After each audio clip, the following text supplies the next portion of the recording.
do during this hour when we normally have our water and sewer board meeting.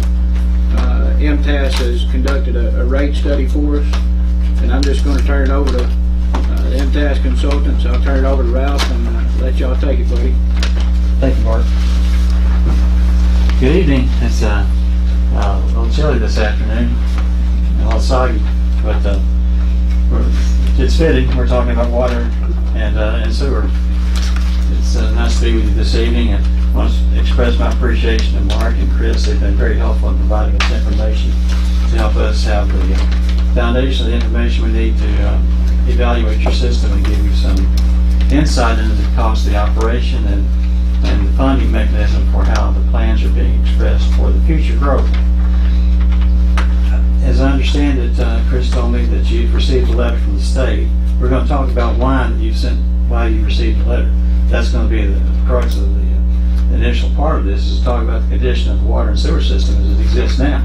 And then we'll talk about how we have a structured solution for you to help you get out of the state's oversight and get back about the business of providing water and sewer services here profitably. Sharon Rollins is my co-presenter, and Sharon is an engineer with MTAS. She's been with MTAS for a number of years. She helped me whenever I was working in the city. She was the engineer that helped me with the rate study then, and I have just found her to be a terrific asset to us, and she's such a good team player whenever we're working on these projects together. I don't know what I'd do without her. So I look at the finance side, she looks at the consumption side and the structured side, so she's got some solutions for you as well. I'll talk to you about the finance side. So, I'm Ralph Cross. I've been with MTAS for about 19 and some years, and they haven't found out yet that I'm not any good, so they haven't sent me home yet, but maybe I'll get the choice to leave when I get ready. It's been a great experience so far.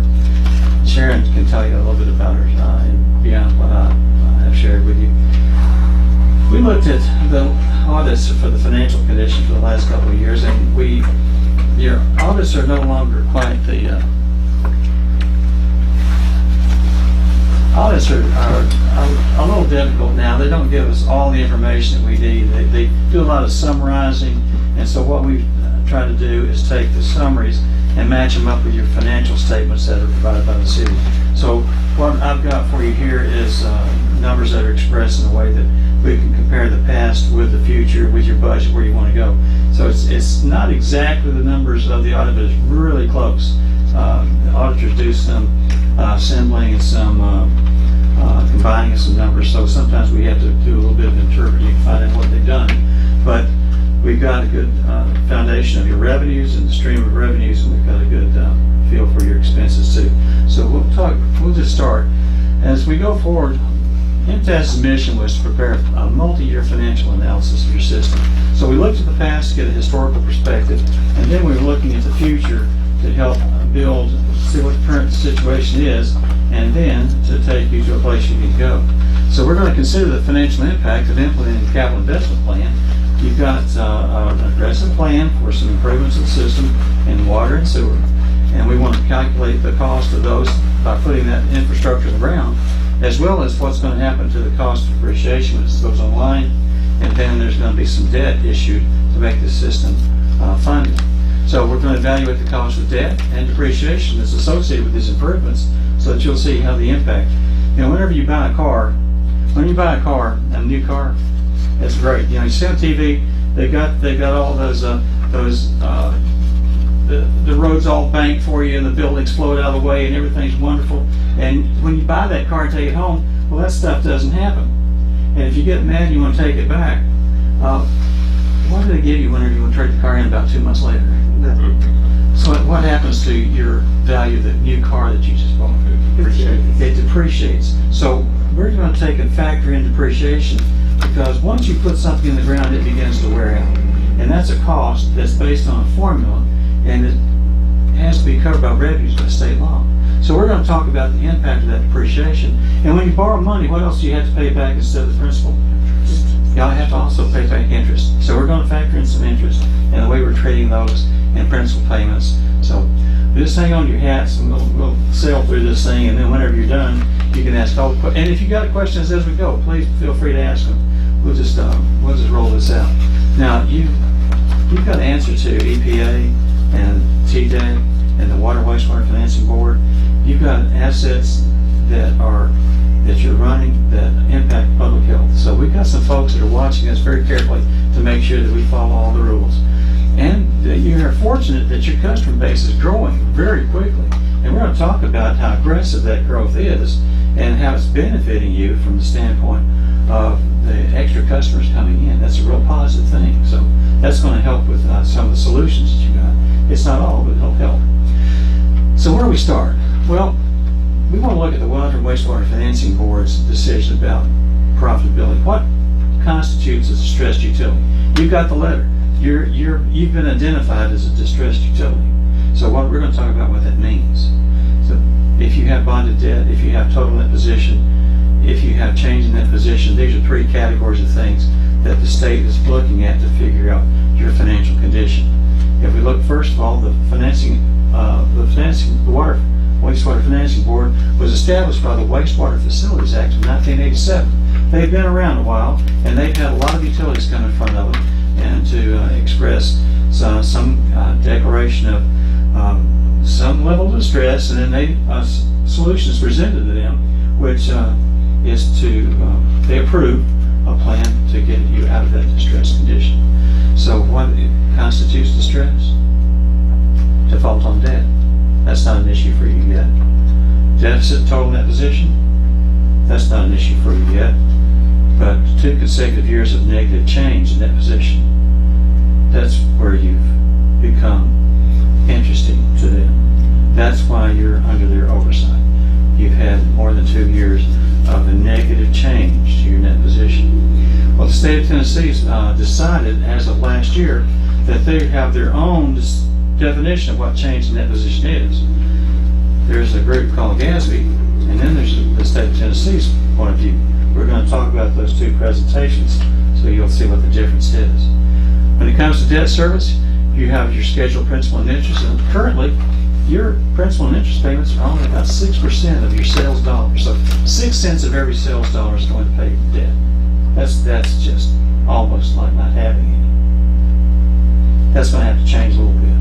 But you have a lot of room to grow. And until a utility gets in the 30% range of 30 cents on the dollar of paying principal and interest, I don't worry too much.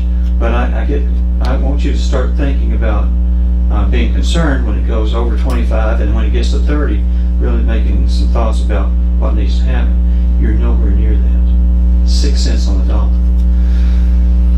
So our existing payments is, if you look on the slides there, you see that your current 18-19 principal payments are $29,513 a year, and your interest is running about $7,500, $7,448. Now that's creeping up a little bit because there's been some decisions to add some equipment, and there's an SRF loan of about $780,000. You're getting $780,000, but the state's giving you some of that money back. They're not making you pay back as much as you're borrowing, which is a positive thing. That's called a grant. They're giving you principal forgiveness money back. So, but you'll see that in 2021 and 21-22, there's some interest payment that's showing up under new debt. In order to fund the plan at the level that is expressed right now, you need more money. And issuing additional debt is factored into this presentation to help you see where the cash is going to come in to put the facility in the ground that you need to build. The new debt issue I'm speaking of is an estimated SRF loan for about $3,350,000 that you'll close on probably in 22-23. But you'll start taking draws on it earlier, so there'll be some interest that's going to be pulled down early. So you can see that that's quite a big change in the debt in 22-23 than it is from 2018-19. But you need $3 million to put water and sewer improvements on the ground, and you don't have that in the bank. So we have to borrow that money. And there's this concept of when we borrow money, the people that are using the improvement will pay for it over time. And we have a term, Chris knows about it, Mark knows about it too. We teach it in the CMFO. I'm a teacher in the Certified municipal finance officer program. We call it intergenerational utility. And so the people who are actually using the assets at the time, whenever you issue debt, they're actually the ones who pay for it. So if I'm using the system over 25 years, 40 years, I'll pay for that over time. And that's a perfectly reasonable use of your money and a perfectly reasonable way of being able to spread it. I couldn't write a check for my house when I bought it. I had to pay for it as I live in it. So it's the same kind of application. So what about our total net position? What does that mean? Total net position is the value of the plan itself. And so total net position, you'll see in this slide, the next slide coming up shows that your total net position is running about $4.6 million. So that's running, and you're not seeing it change much because it takes a big hit to cause a major problem for total net position to fall, because that total net position is impacted by the change in net position. So when money comes in, money goes out. Whenever the grants come in, grants go out. You spend money on the equipment, you get money in, and you translate that money into equipment in the ground. So you're seeing the system as effectively it's remaining relatively flat. You're not seeing a lot of changes. Well, when we look at changes in net position, this is the part that's that has to be dealt with. We have a group called the Governmental Accounting Standards Board, GASB. And GASB is the entity, the agency that tells you how to do your financial reports.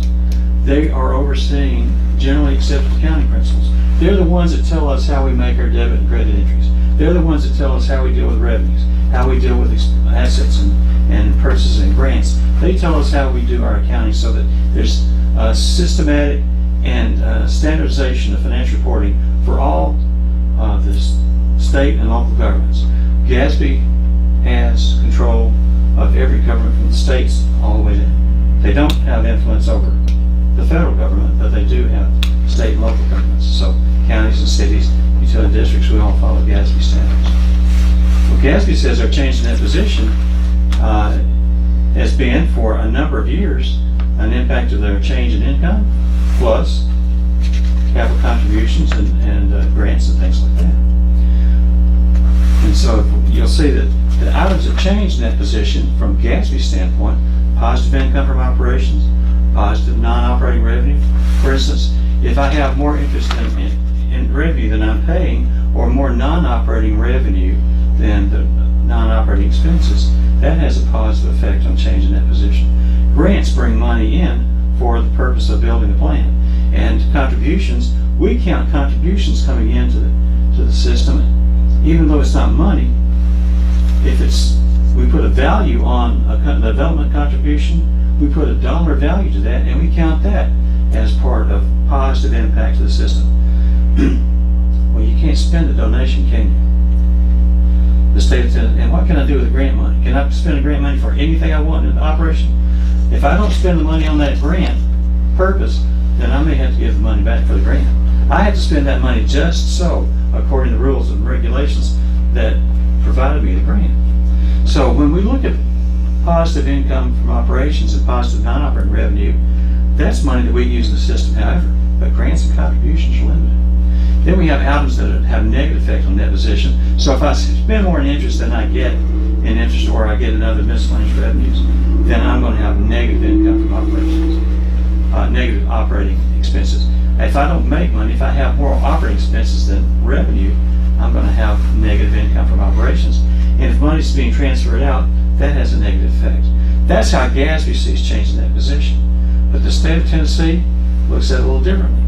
If we look at these three columns, we see this column for 3 years, 15-16, 16-17, and 17-18.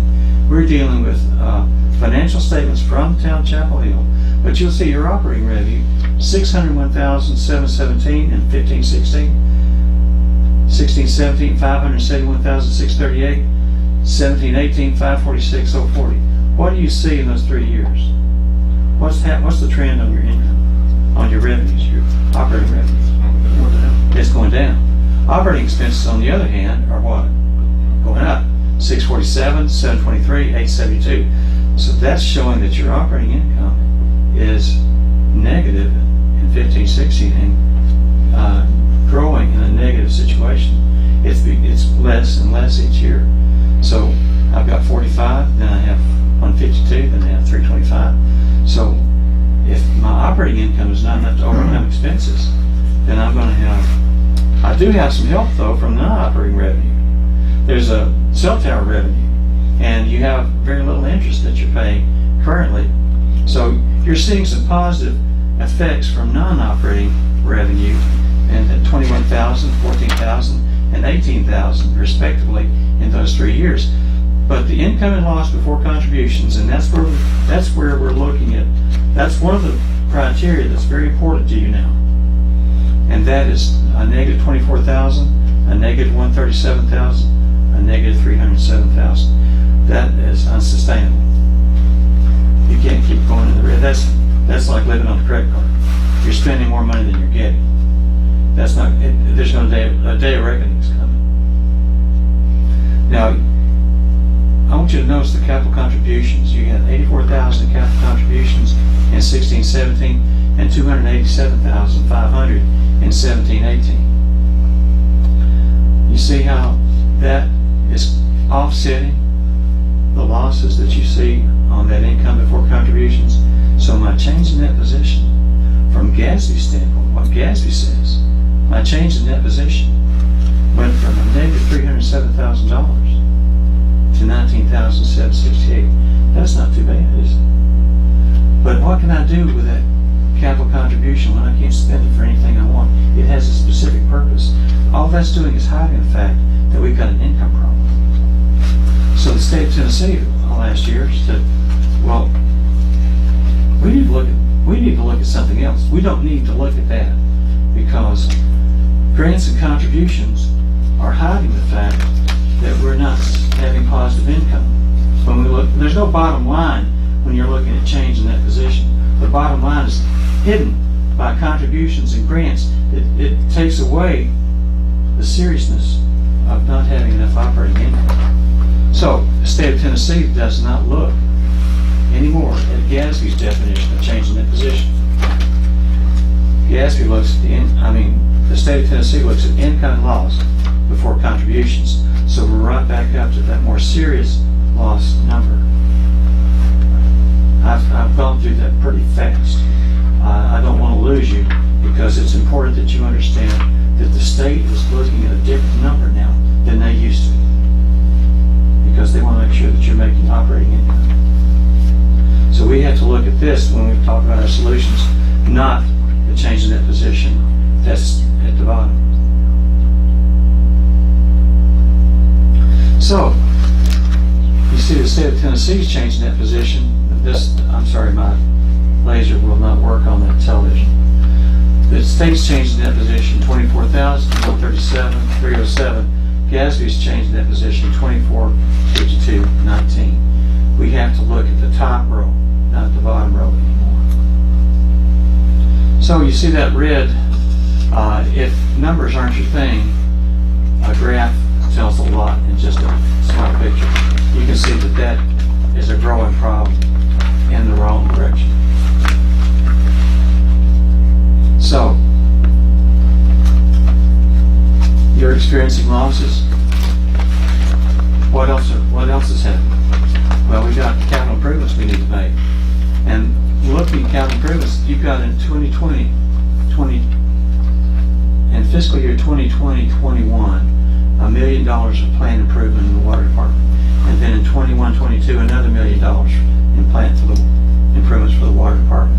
There's some miscellaneous equipment that you need to be getting that's going to last 20 years and 10 years. You see that's another $100,000 and some, $160,000. The sewer plant has $1.2 million it needs to make.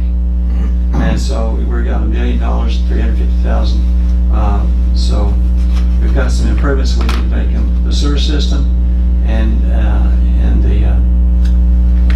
so $1.2 million is underway. $350,000 for 2021, and $1 million for 21-22. So you've got some significant investment going on in the water plant and the sewer plant now. to you earlier about the depreciation. When the system improvements go in line, and whenever you start pouring water through it, they're going to start wearing out. So the IRS likes to have depreciation. GASB wants to see depreciation. We're going to show that based on the lives of the assets. And the plant equipment, the long-term assets, we're going to depreciate over 40 years. And the plant equipment, the equipment costs maybe 20 years or 10 years. The things that do not last as long, we depreciate more aggressively because they're not going to be around as long as the plant equipment will last 40 years or more. So, our depreciation projections, you've got existing depreciation in the water about $70,000, and in the sewer, it's about $135,000 a year. So when we start making these improvements, we're going to start enhancing that depreciation because the improvements that are being made are going to start adding to the cost of depreciation, and that depreciation has to be covered in your revenues. So the state of Tennessee is going to require you to see your revenues overcome your expenses, and depreciation is an operating expense. Although we don't write a check to anybody for depreciation. It's just a calculated number. And whenever our rates justify and pay for depreciation, that money stays in the bank, and we're able to use that on capital improvement and debt payments and things like that. So that money is able to be used again. It shows up as a cost of the system, but we're not paying anybody that money. It's still there for us to use it again. So you can see the depreciation in 23-24. Once you see the full impact of the improvements to the water system and the sewer system, your depreciation is going up from $70,000 in total in 18-19 to $133 in water, and sewer is going up from $150 up to $203 or $4,000. So you've got to cover these costs. That's another pressure on your revenues. In addition to costs going up, this is a direct relationship to the amount of infrastructure that you're installing in the ground. So if we just say, well, you know what, we don't want to deal with rates right now, we'd rather just not think about it. Well, what's some positive things coming in your favor? You've got tremendous growth rate right now that's going on for the system right now, and your management thinks a 5% annual growth rate is not out of the question with the developments that are going on. So if I've got 5% annual growth, that's a real positive offset for some of the expenses that are growing. We're not seeing an appreciable decline in water and sewer anywhere. The usage is probably going to stay. That may be a couple of people think, well, I'm going to cut back because the rates are going up just to see how this goes. But it's not. It's going to be. It's not going to be a huge impact on the changes in the rates in order to approve, get enough revenue to make these improvements that you see. If we don't have any rate increases except for that SRF sewer premium that's already imposed that you're going to put in place in 1920, you're going to see the impact of the sewers going up for that. Historically, your tap fees have all been put into operating revenue. Now, in some places who charge more revenue than it costs to install the tap, those revenues end up in contributions below the line. And remember, I told you those contributions do not help with operating income. But everything that you're replacing for what it costs you to install that tap, the salaries, the equipment time, and the supplies, the things, digging a hole, siding it back, covering it, all of that is expense related to operations. And all of your tap fees, historically, in the time that I was looking at, have been going into revenue. So operating revenue, and you're expecting the 5% growth, that translates to about $100,000 in water tap fees and $100,000 in sewer tap fees, maybe a little bit more. So we're being a little conservative with that number, even though it sounds high.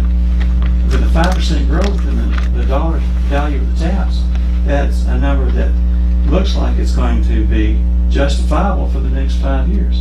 It's very important that you get that money, because getting that money means that we have less revenue increase in terms of the money we need coming in. So 5% growth, $100,000 in tap fees in water, $100,000 in tap fees in sewer. Those are some really positive things that are moving in your direction without doing anything. Capital projects move forward with our expense assumptions. We talked about the additional debt. We talked about administrative oversight. There's been the water and sewer have not been carrying their weight with administration costs. So there's been a restructuring of some of the expenses that have been put in the budget to cover time of management and overseeing that operation. And there's some additional employer too that's coming into the system. So you're seeing some pressure from additional growth.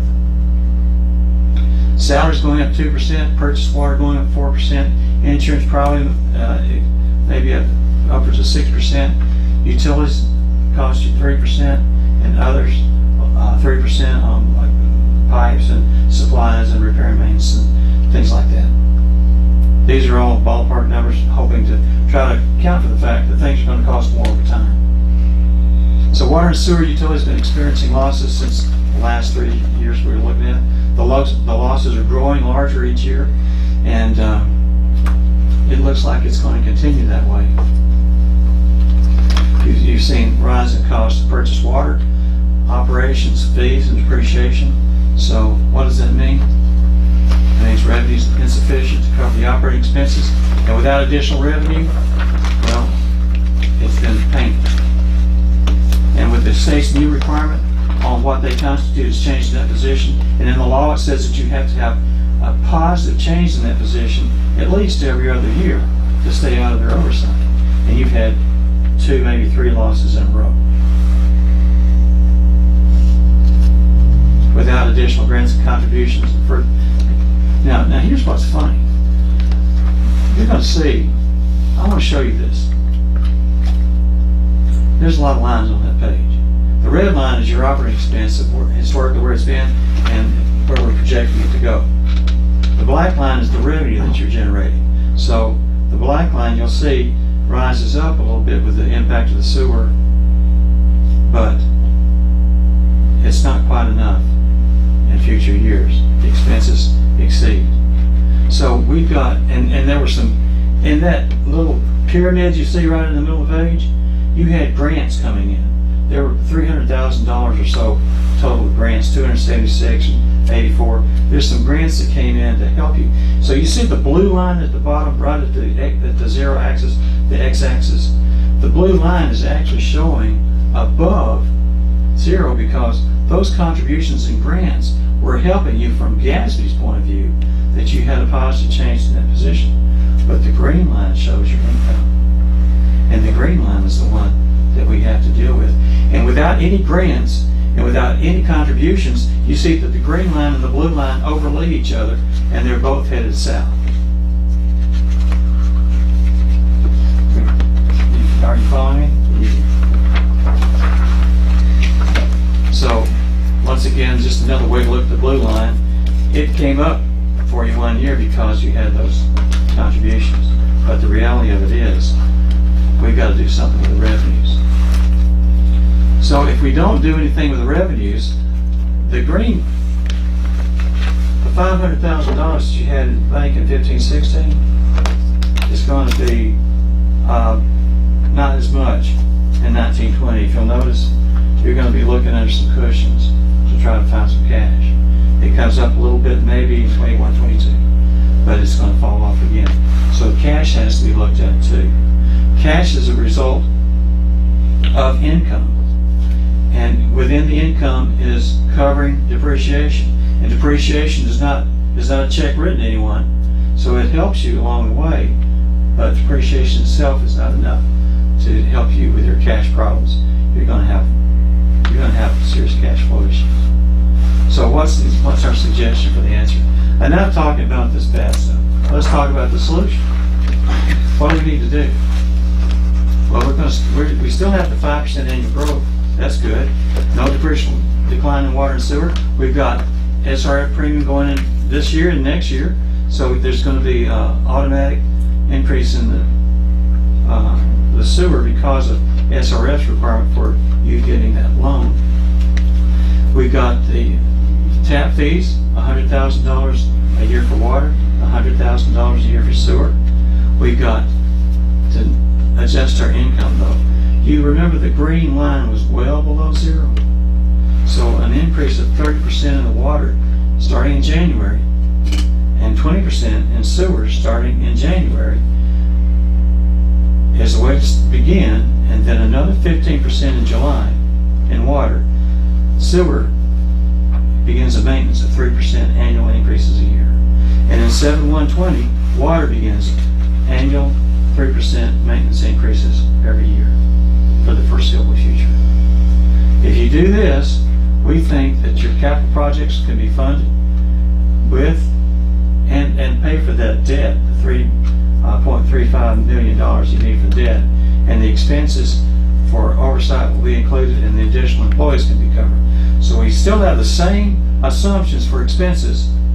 We have the same assumptions for revenue, except that we're adding in these adjustments to your charges for water and charges for sewer. Our forecast, if we have the 5% annual growth and those tap fees that we said, the additional revenue from SRF, and the adoption of those recommended revenue increases will provide you revenues that will exceed operating and non-operating expenses. And it will pay the interest on the new debt. So you can see that in our case 2 graph, that's significantly improved. The revenues exceed, the black line exceeds the red line. The red line are expenses, the black line is now our revenues that are going to climb forward and stay above our operating expenses throughout the study period. And you can see that the blue line and the green line come together in 1920 over the zero line. Now, in 2021, we're projecting that there'll be a positive change in that position. There'll be a positive change in that position in 1819 if you implement the rate increase in January. That's still in negative territory though. But we'll be above the zero. We'll be up around $80,000 or so in revenue.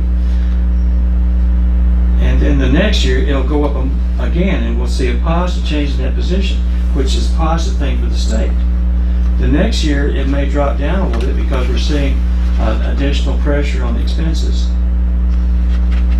But then in 22, 23 it goes up again. It goes up again in 23, 24. This should be all you need to submit to the state of Tennessee to show them that you have a plan, implementing this plan to get out from under your distress condition. Because they're going to want to see a positive plan for how you're out of this issue within at least 5 years. If you submit this plan, this should be all you need to do. So, see the positive change we've got. We're climbing out of that hole, and we've got income in the $80,000 to $90,000 range for a couple of years. It drops back a little bit, and then comes back up again in 22, 23, 23, 24, and it's good news. Contingent on the assumptions we have for revenue, and that you hold your expenses to the growth measures that we're speaking of. Debt service is going to be in about 19% range with the inputs in 23-24. Easily manageable, no stress at all. 19 cents on the dollar is no pressure on your revenues at all. And cash begins to build. Why do we need cash? We need cash to pay our bills. We need cash in case of emergencies. We need cash to set back for future developments. And whenever you're setting that cash back, that's the impact of the depreciation coming in to help you when you have enough money from the revenues to pay your bills.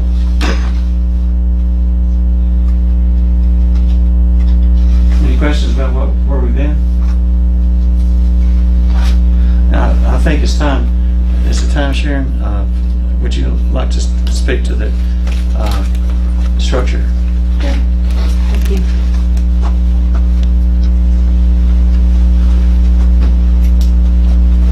I'm Sharon Rollins. I'm the other half of the Ralph and Sharon team, and I'm from our Knoxville office. And so I had to drive over in the rain today. That was fun. Ralph's thrown a lot of numbers and graphs at you, and I know it's a lot of information. Bottom line is we need some more money for operations, and the only way we get money is from ratepayers, right? talking about what we need to do about getting rate changes.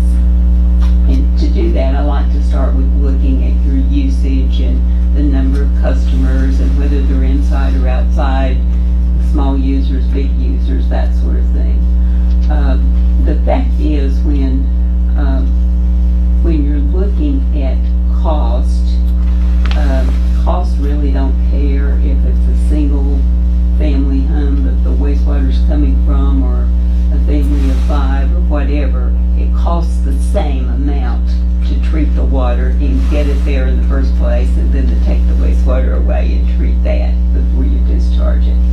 So I like to look at things in what the true costs are and spread them equitably among the users. So first of all, I looked at what kind of rate schedule do you have now? You have a very unusual rate schedule for most of the towns that Ralph and I do a lot of these studies, and most of the towns I find have a declining block structure where you start out with a high rate per 1,000 gallons and then you go, say it's $4 for the first 2,000 and then it goes to 3 and 2 and on. But yours goes in the opposite direction. It's an inclining block structure. The bigger the user, the less per 1,000 gallons, the more per 1,000 gallons that they're paying. So you have what's called an inclining block structure for both your water and your sewer rates. Most of your customers are inside the town limits, very few outside. Also looking at numbers with the Ralph has talked a lot about a 5% growth, and I think that's what we are looking at for long term. The terms of the study were out several years, but you are in a tremendous growth spurt right now. You're adding houses like crazy.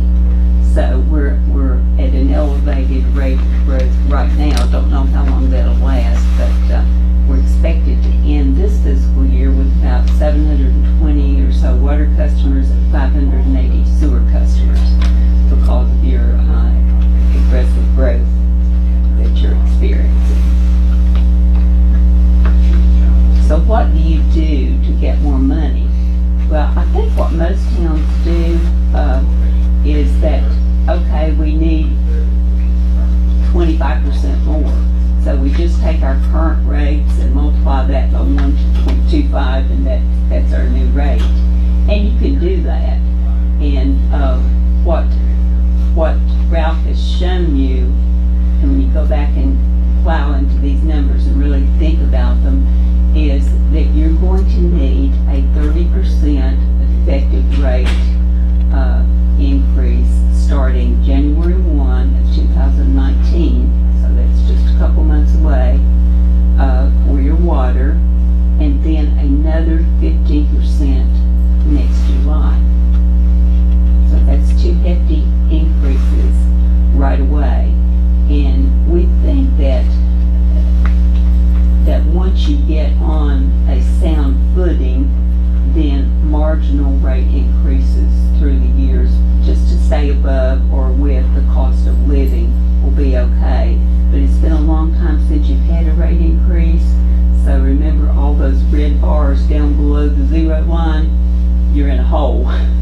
Got to climb out of the hole.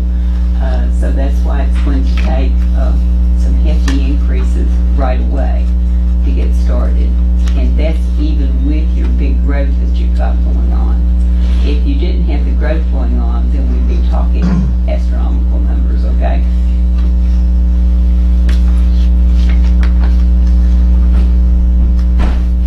For sewer, it's not quite as bad because the state's been making you tack on those $5 charges every so often. So it's going to take a 20% rate increase for January 1, 2019 for sewer, and then after that, we think 3% a year will keep you in a good position. Again, you can thank your aggressive growth for a lot of that, and also for the increases that the SRF required you bad news. We don't like to deliver these double-digit rate increase type newses. But while you're thinking about what you want to do with rates, let me give you something else to chew over here. Now this screen is maybe a little hard to read. It might be better to look at your little booklet there. But your rate schedule is such now that really the rate steps that you have set up in your rate program go from 0 to 100 gallons at $16 for water, and then up the next step up to 15,000 is $266. The next step is $366, and then $466. So that's why I call it an inclining block structure. The rates go up, the more the gallons go up. What I'd like you to think about doing is simplifying your rate schedule with just a minimum bill for the first 2,000 gallons, and then a single charge per 1,000 gallons after 2,000. This is what we call a uniform rate schedule, and the merit of that is that it is a more equitable rate schedule. It is a fair price regardless of the amount used. Minimum bills should be designed to cover the fixed costs that you have to have a going business. You know, you have to be ready to serve regardless of whether you sell 1 gallon of water or not. So you have to have some fixed cost. And $24 is a little bit high fixed cost, more than I usually recommend for towns, but you're in such a deep hole right now that we've got to get out of that before we start moderating a little bit. And then I'm recommending a charge of $5.60 per 1,000 gallons for all over 2,000 gallons. And if you look at your next page in your book, I'm just going to give you a comparison of what that would look like. If we just do a 30% across the board increase, then those are the monthly fees that it would be for 4,000, 5,000 on the users. Compared with the last column there for option 2, the new rates that I'm recommending for just a 2-step structure. So you see there's a little bit difference there, but not a whole lot until you get up to the high user people. So I just wanted you to have that comparison while you're making a decision of whether you want to do just an across the board increase or go to a new structure entirely. Any questions so far? Yeah. I understand what you're saying here, but I'm not quite sure how it's going to reflect on what the increase in individual bills are. And the one thing that I'm really interested in is the impact it's going to have. We have a lot of widows that live within the city limits, and $5 on their bill is significant, and I just would kind of like to see how that would impact individual bills at certain rates. Right. Well, let's see. I usually put the bills in here for what it is currently, but I didn't do that this Well, time. that's okay. But before I vote on anything, I'd kind of like to know that. Am I the only one that? Right. I'd really like to see how it would impact people within a certain range, because most single widows are going to use a certain amount, but I don't know how much that is. Right. Okay. Correct. Right now they get essentially no gallons for your minimum bill currently. Of course, your minimum bill is only $16 right now, but as their usage goes up, then they pay more. Most households will use somewhere between 4,000 and 5,000 gallons a month. That's the normal for most households. But if you do have the between 2,000 and 3,000 gallons a month. So, yes, their bill would go, if it's a 2,000 gallon user, they would go from $16 to $24 a month. Now when you start fiddling with rates, as I call it, you can do a lot of different things. There's a lot of ways to set rates, and we can make the minimum bill real low, keep it at $16, but then that, excuse me, that per gallon charge would have to go way up. It would, right now I've got it at $5.60. It would have to go up. So. Just throwing that out there. Yeah, that's a good question. I have a question. If we change the rates to something like that or something similar, will we still need to raise 20% or? It will effectively raise. You're going to need a 30% revenue increase. There's several ways of getting there, skinning that cat. I've tried to give you a couple ways to do it. And would this get us there? I think so. I've run your models and see what you're getting now and the way you're growing in these new rates. I think you would. Yeah. Okay, if you keep growing like you're growing. Okay. I'm going to leave myself a little out there. Okay, the same thing with sewer. Right now, your rate schedule looks like this. You have 0 gallons, and it's a $21 minimum. And then 1 to 3,500 gallons is $263 and on down.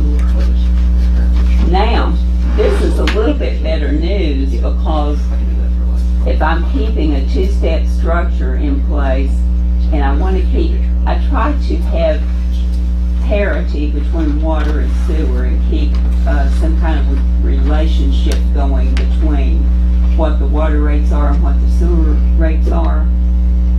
In actuality, it costs more to operate sewer than it does water. It's a more expensive business. And it's usually, sewer rates are usually some multiple of water, like 110% or something like that. But I found when I set up the model that those $5 increases that you've had for the last couple of years have gotten you so that we don't have to have as high a minimum in the sewer if we did in the water. You all have just gone so long without a water rate increase that you're in a bad hole. Got to climb out of it. But for sewer, I think we can go 0 to 2,000 gallons for $17.50, and then over 2,000 gallons for $5.60 per thousand. Would that help offset the widow probably? I'm not understanding that right. To where they would normally pay $21, where we just saved them $3.50. Just some way so they're, $10 on some of their Absolutely. monthly budgets is a lot. I was just kind of wondering, with that, if that would help offset because they obviously wouldn't use 2,000. It's based on water usage, right? Yeah, 'cause, I mean, I'm just Yeah, thinking sewer, whatever like the based total, on many gallon water coming in the house, they figure it going out. Okay. as long as they don't have a major hit. Right. It would offset, because we're taking it down a little bit. We're putting it in the we're putting the charge in the gallons per thousand instead of in the minimum bill. And they're scheduled for another raise this next July, right? Yeah. So I think overall, it would be a fair proposition for everybody. Again, I ran some bills for you on the different options, and we're only talking about a 15% revenue increase in sewer instead of a 30% like we did for water. So this is what the bills would be if you did across the board versus your new structure. So I think it looks pretty good on that.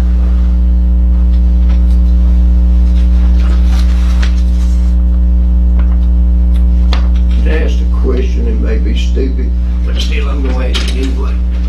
How long did the city or you, MTAS know that we was in this bad a shape? I didn't personally know. We don't know until a city notifies us that they need some help. Obviously, the state knew because they sent you a letter saying do something about your rates. Does anybody know when that letter come down? Couple weeks ago. Couple weeks ago. So we found out a couple of weeks ago, y'all have already got all this living fast. Well, they've been working on this for, what, 2 or 3 months now? So. Yeah. Even before we had been notified by the state. I don't know when you were notified. Probably said a couple of weeks ago. Yeah, I mean, you've got staff that recognizes what's going on. Well, that's true. Well, Right. I wish that I knew this back in March of this year. Wouldn't be sitting here right now. I really, we hate to come down and give you bad news, but, you want the truth from us, and the truth is, We appreciate it, but I feel like it's stark, and we should have known long before. Now that these people get busted right in the bad part of our life here, right here.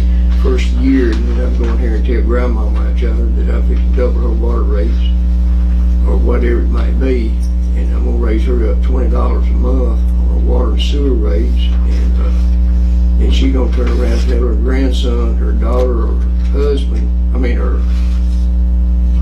nephew or something, y'all have to kick another $20 in on me so I could live in this house. It's kind of embarrassing to me. I don't know about y'all, but it is. Well, that's why I hope that we can at least adjust rates, that it will protect those. I mean, that's where I'm at on it, some way to protect those people. Does that explain possibly why we had the inclining rate or whatever that It word does. was? That's probably why it was put in effect that way. I think we got a lot of stuff to figure out on this water sewer. Because, it's going to be embarrassing because whatever we decide, whenever we do decide what we're going to do, I want these property owners, these homeowners to know if it takes a letter, if you got a hand to deliver them, I want something going to them that we fix to bust them. And they need to know ahead of time, because here it comes in 1st January, they're going to get this bill in the mail where they've got water rates going up. But now is my understanding correct that, from what I understand, we can either do something, or The if it's state's way too gonna do it. long, the state's gonna do it for us. Right. Yeah, we don't have a lot of choice. No, we ain't got a choice, I understand At that. this point. We need to let these people know If what I'm, we're fixing to if I'm do. reading this right, their bill's actually gonna go down for your scenario right there. That scenario's gonna go down. If you look at the 4,000 one, it's only going up $1.50, but it's coming down $6 on their sewer side. it's Your scenario, they get the better end of the deal. We'll see. Explain that to me one more time.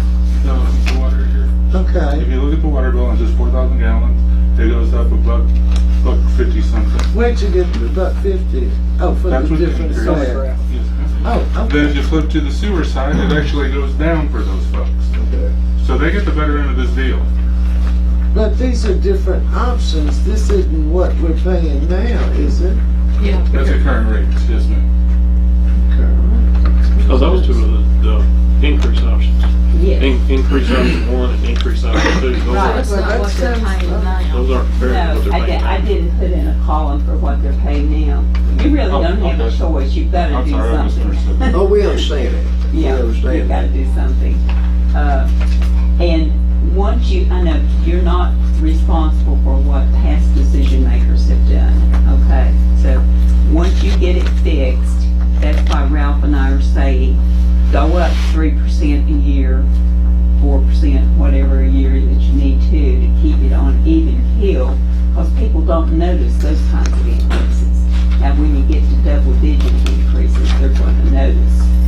But if you keep it low, marginal increases every year or so, then you'll be in good shape. And that's what we recommend, because we all know that the bread we bought last year costs less than the local grid we buy this year, right? That's the way it works, so keep up with inflation. So should increase be the inflation rate, or what is the, in your? That's about what we're recommending. We're recommending after you get out of this hole you're in, keep it at 3% a year from here on out. Right, Ralph? Right. Does anybody know when our last increase was passed? Within the last 10 years, I would say. I have no idea. I mean, that'd be one argument, that we hadn't had a rate increase in several years to my knowledge. Right.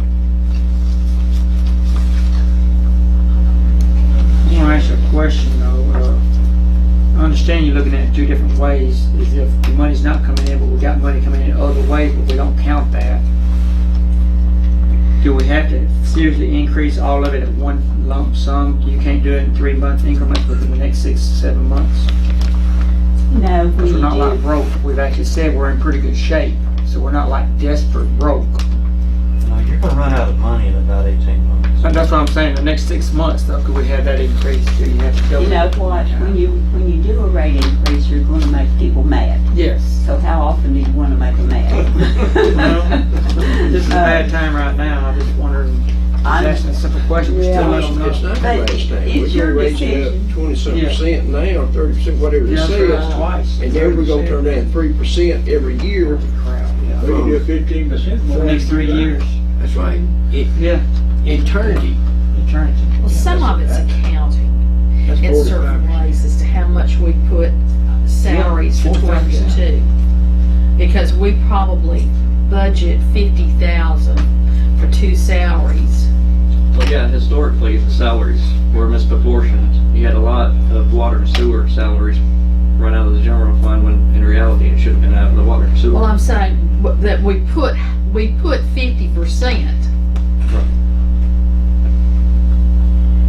Maybe you two do 50% of your daily sewer and water. You can make the argument we do 75%, really. Right. Does this have to be done on January 1st, or what if we debate it until February 1st? Well, every month you delay, that means that you're continuing to decline.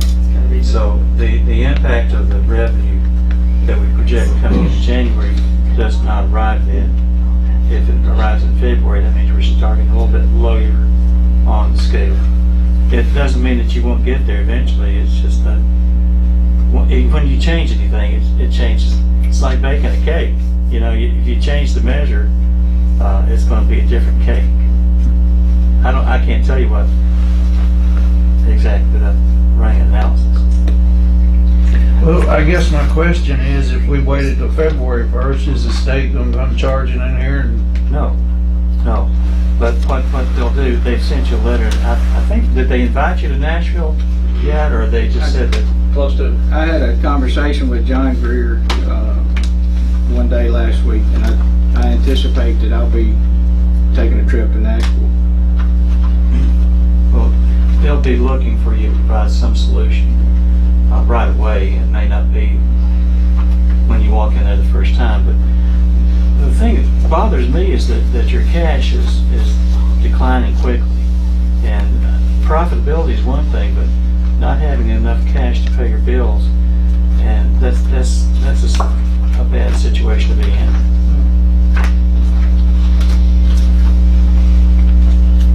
And Sorry.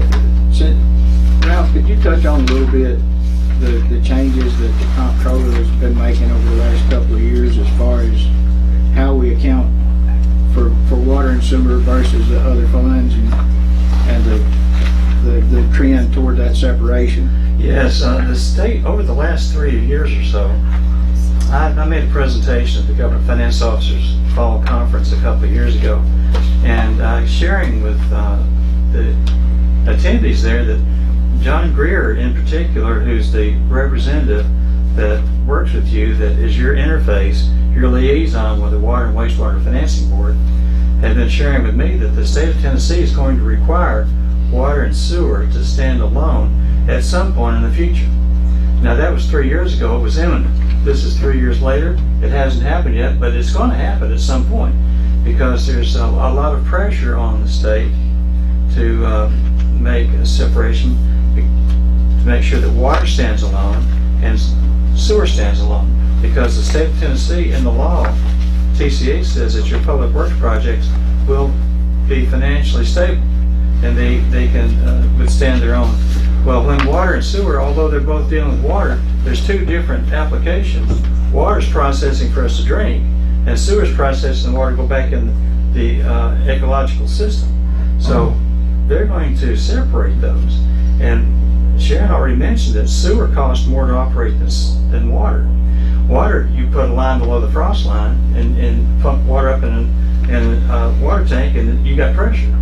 But a wastewater system, it's gravity flow, and you've got to dig it deeper and deeper and deeper, and then pump it up and dig it deeper and deeper and deeper. So you're going to have more expenses with processing, more expense in collection. Well, we looked at the pressure. We separated the water expenses from the sewer expenses. We separated the debt load from water and sewer, and we looked at the trying to break these expenses out and give you the relative costs for increasing these rates, so that when the day comes and you have to separate these two utilities, that you'll be ready. Putting these rates in as we've recommended, these increases bring enough revenue for water system to be profitable, and sewer system. Now, nobody's running to the bank. You can't say that $70,000 a year in operating income. Well, it's the total, actually, the total between revenues over operating and non-operating expenses. 80 grand is nothing on a system your size. We're talking about just enough to keep you from having to go to the state. And these are projections that are heavily dependent on your growth projections. Because if we didn't have this growth, we'd be talking 50% increase instead of 30. So it is a matter of accounting, it is a matter of numbers, but these numbers are taken very seriously by the state because we have to play by their rules. And you'll have a period of time to get out of this. We give you a solution that will put you in a good financial condition within a short period of time and get you about your business so you don't have to deal with that much. There's a lot of different ways to approach it. Right. There's a lot of different schedules that we could do, but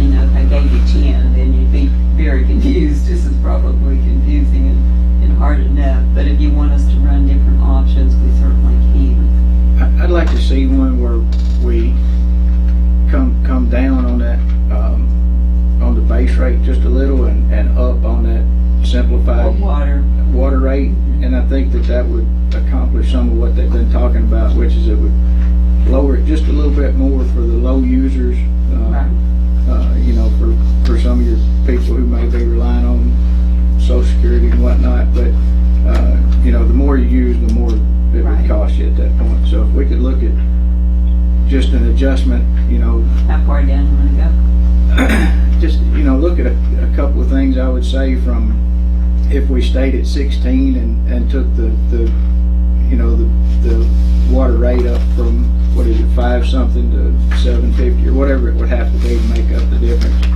and maybe one in between, just to look at it. Okay. But it's going to be a high for cost per 1,000 gallons, though. Yes, ma'am. So I think from what I've understood, everyone's interested in keeping it as low as we can for the low users, and then the more you use, the more you pay. Okay. All right, we can certainly do that. And do you all think you will be acting on something fairly soon, or what's my time frame on getting that back to you? I'd say just as soon as you can. I mean, if we act in the next couple of months, great. And if you know, if if it takes us an extra month or two to get the right thing for us, I think that would be okay too. Okay, I know we're running into your other meeting, so I'll move on here. Just a couple of things more, just in summary. Need increases. You have to choose which, but you are interested in the simplified rate schedule, is that correct? Okay. And there's some comments. Ralph, do you want to address these, or? I'll be glad to. Basically, you want to remain in compliance with Water Wastewater Facilities Board, and to remain there, you have to get there. So we're going to have to make some adjustments in revenue so that we at least put a plan together that they are satisfied with, and we don't want them to come in and put your system in a receivership. That's not what you want, and you don't owe a lot of money. If you were to postpone some of your capital plans and you're not borrowing money, then you won't have the interest additional. There's a lot of different things that you're looking at here. You've got to make sure that the plan that's expressed here you want to go forward with. If you go forward with that plan and the projections are coming in like we have been told the growth should be, and you follow those recommendations, then you'll be out of the woods with the Water and Wastewater Board more quickly than not. If we start making changes, we start delaying, the thing that I'm most concerned about, more so than this income thing, I'm worried about you having enough cash to pay your bills. That's why I'm suggesting the urgency of getting something done. You're not allowed to make loans in between systems without having the approval of the state of Tennessee. The state of Tennessee will not allow you to make operating loans between funds. You don't borrow money to pay salaries and operating costs. You borrow money to buy things. Stuff. You borrow money to buy stuff. You do not borrow money to pay salaries, the light bill, and they won't let you loan money to the water department for that. So keep those things in mind as you're hiring. I have another question. Is there a part of MTAS that comes in and does a study on efficiency? You know, you did a rate study. Is there some part of MTAS that does efficiency studies on sour water? We have done that before. We have consultants who specialize in water and wastewater operations, and we have gone into plants and operations before and looked at things and suggested some things to them that they're called comprehensive management reviews. And that is one of our offerings. I think they'd been up here before, though. Hadn't he? Well, I've worked here in the past whenever you had a change of some personnel, working with the accounting side and getting the accounts together. I worked with Dawn when she was here years ago. That's been a good while. Yes. And a little bit, you've had 2 or 3 people in the city recorder's position in the last 3 or 4 years. So Chris has gone through the CMFO program with me lately. I got to know Chris going through my classes. And of course I worked with Mark when he was in Cornwall. But, done some work here in the past, but I go where I'm called.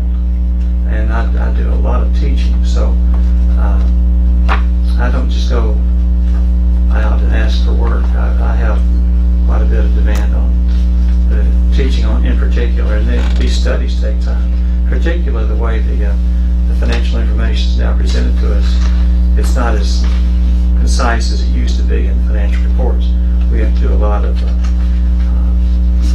evaluation and of our own and analysis to get where we have useful information. Computers and stuff in here. When you down here on these, when we first put computers in. It was soon after with local government. When local government was here, I came. You were here. Yeah. You were mayor at the time. Yeah.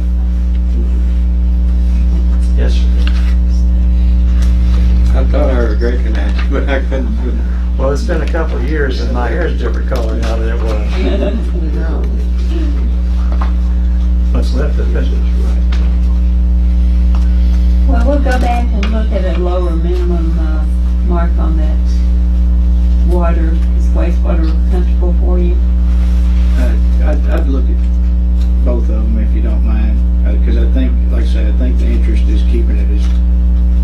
can on the people that don't use a light that may not be able to best afford it. You know, the more you use, the more you pay. So just a couple of different options headed that direction. All right, will do.